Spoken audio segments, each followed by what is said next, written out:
Hey, it's Ben here from the Strength Factory, and today I'm going to be showing you my new Merida E160 675. We're going to talk about some of the key spec and the way I've got it set up. Let's start off with the basics then, the frame and of course the power. So it's an aluminium frame and it's running the Shimano EP801 motor. The main thing here, the 7.5 in the name refers to the fact it's got a 750 watt-hour battery.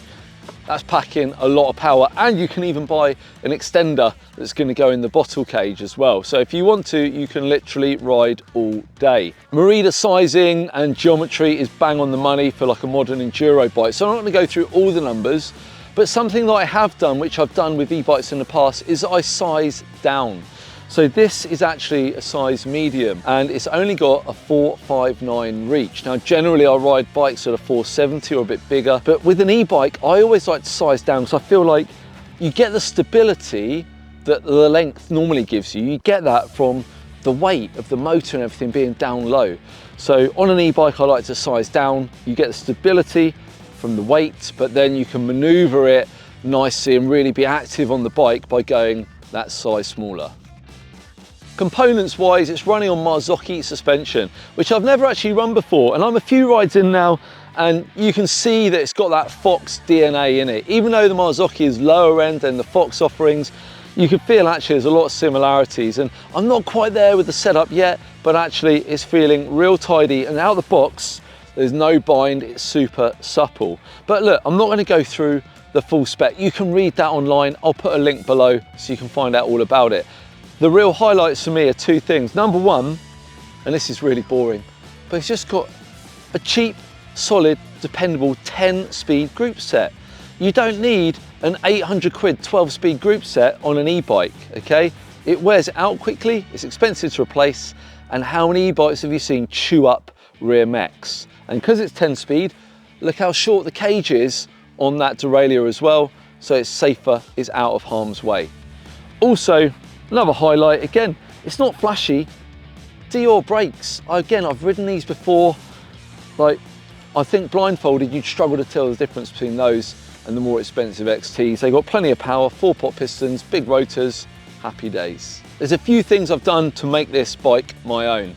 First of all, grips and saddle, very personal. This sold nuke-proof Sam Hill signature saddle. Turns out Sam and I have got similar bums. That's where the similarity ends.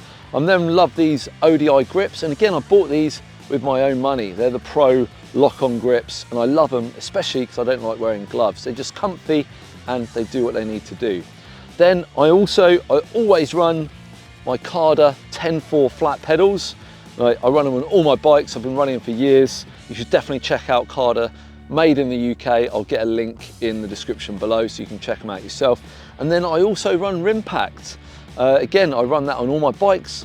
They're a partner of mine, they support me, and I've been running them for years. So first thing I did, got it set up tubeless, got the Rimpact in there.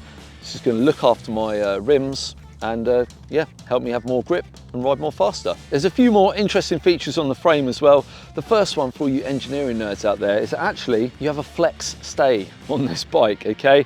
Instead of an extra pivot at the back, the e-bike, just like the normal 160 enduro bike, it runs a flex stay system as well, even on the alloy bike. So that's pretty interesting. Other things are, I mean, I never take the battery out because of where I charge it, but nice and easy to remove the battery cover and the battery, but also it's actually still solid as well.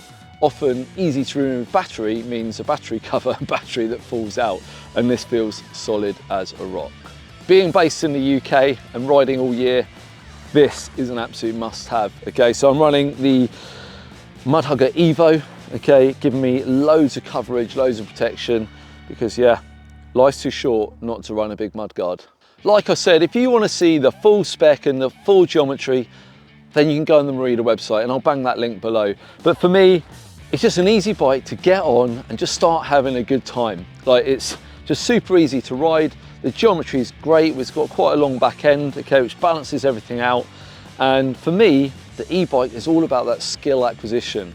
So yes, I ride it just for fun, but for me, it's a tool to just lap and session, to become a better rider so that I can be quicker on my enduro bike, whether it's racing or just riding with my mates. So that's what I'm going to do now. I'm going to go and hit some laps. If you've got any questions about the Merida E160 675, quite a mouthful, then drop them in the comments below.